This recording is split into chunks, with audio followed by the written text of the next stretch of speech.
Nickel is one of those materials that have few uses by themselves, but are integral to a single process with a single companion material that makes it absolutely essential to every single economic sector. Standard steel bends and rusts and corrodes and warps and loses some of its coherence with high or low temperatures. But add about 3.5% nickel and a splash of chromium to the steel mix, and you get an alloy that is both stronger and largely eliminates those concerns. We colloquially know this product as stainless, the backbone of nearly all steel used in every single application. The forging of such stainless accounts for more than 2/3 of total global nickel demand. Other nickel metal alloys account for another 1/5. 1/10 goes into electroplating, with the balance going into batteries. As one might expect, China is the world's largest importer, refiner, and user of nickel ore.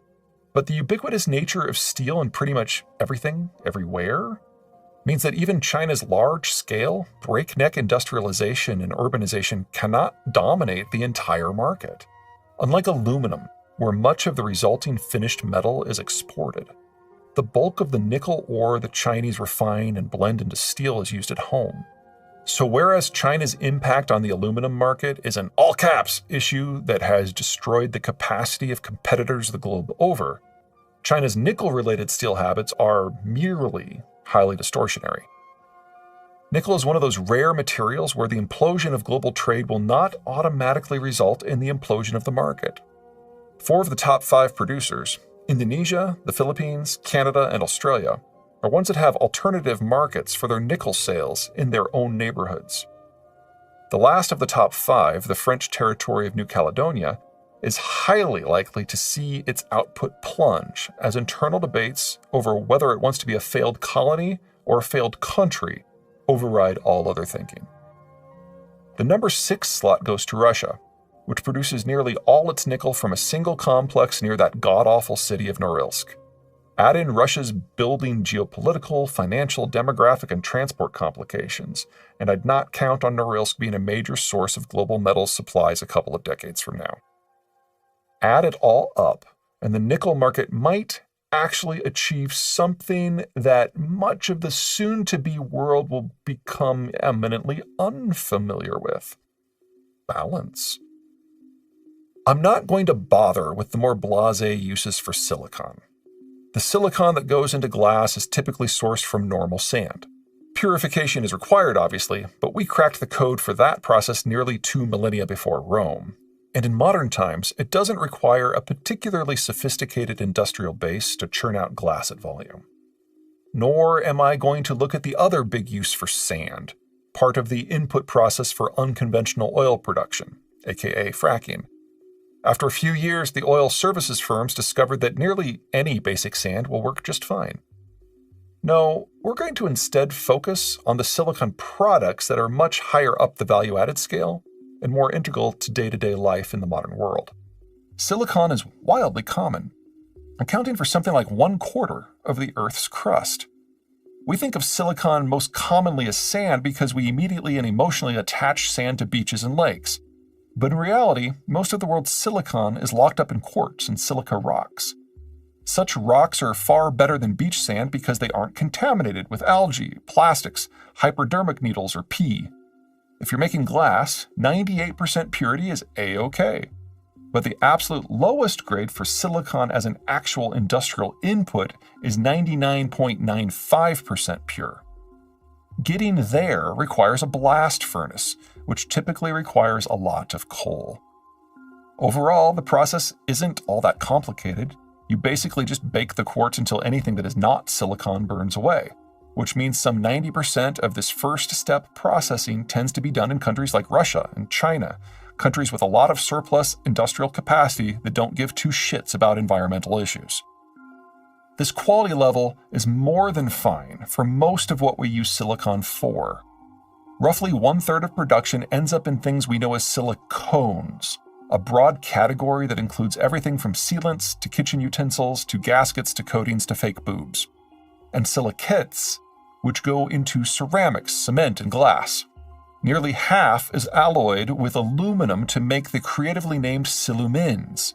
which have largely replaced steel in any product where shedding a lot of weight is more important than being able to take a tank shell, most notably in train and automobile frames. There is no improving vehicle mileage without a lot of aluminum and silicon. No electronic vehicles either. Greens take note. Smelting aluminum is power intensive. Forging silicon is power intensive. Alloying them is power intensive.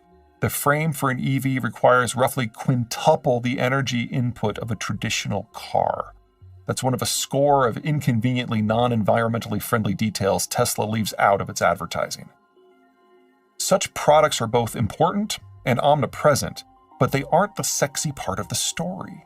That comes from the final two product categories. First up are solar panels. The 99.95% purity of standard silicon isn't anywhere near enough. A second round in the blast furnace gets silicon up to 99.99999% pure. That's 7 nines. Round 2 is far more sophisticated than round 1's bake it pure. China's GCL group is the only Chinese entity that can manage such precision at scale, making it responsible for 1/3 of global supply. The rest comes from a smattering of developed world companies. This pure silicon is incorporated into the solar cells that make solar panels do their thing, with the assembly work more often than not done in China. Second are the semiconductors, with silicon being by far the biggest input by volume. And since some of the newer semiconductors are shaped at nearly the atomic level, the silicon must be 99.9999999% pure. That's 10 nines. No way that gets done in China. Once some first world company makes this ultra-rarefied electronic-grade silicon, it is sent on to somewhere in the East Asian rim to be melted into a cleanroom vat and grown into the crystals that form the foundation of all semiconductor manufacture. In a post-globalized world, all this back and forth and back and forth and back and forth, with most stuff cycling through China at least twice, will be a solid no bueno. Expect the Chinese and Russians to get largely cut out of global processing simply due to issues of security and supply chain simplicity. Anything shy of solar and electronics applications should be more or less okay. The base work isn't technically challenging. That's where the good news ends. Figure half the population of the planet can kiss the very idea of solar panels goodbye. The problem isn't the quartz. We already produce solar quality quartzes in Australia, Belgium, Canada, Chile, China, France, Germany, Greece, India, Mauritius, Norway, Russia, Thailand, Turkey, and the United States. The problem is the purification. It is only done in China, Japan, the United States, Germany, and Italy. But the real problem will be the semiconductors.